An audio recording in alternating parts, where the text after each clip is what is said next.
Hello everyone, welcome to another video. In this video, I will show you how to change your Hulu language to Russian. Now, a lot of people are saying, that you cannot actually change Hulu to another language. Well, that is mostly the case, right? You cannot change Hulu because Hulu language to Russian just because Hulu is a US-based streaming service. But what you can do is you can change subtitles on Hulu.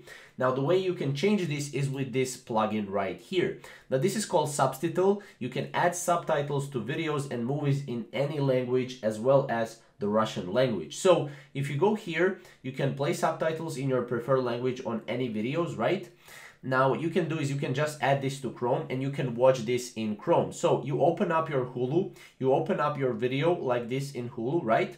Then you open up your subtitle, which is going to be on the upper hand right corner, and then you will basically, subtitle will detect the videos in the current page.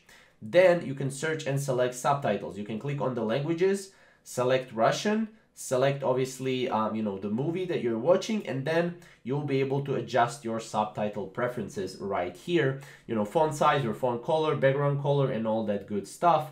And then you'll be able to play subtitles in your preferred language on any videos, which is really awesome. So that is pretty much the way how to change Hulu to Russian. If you have any questions or concerns, comment down below and we'll see you in the next video. Thank you guys for watching.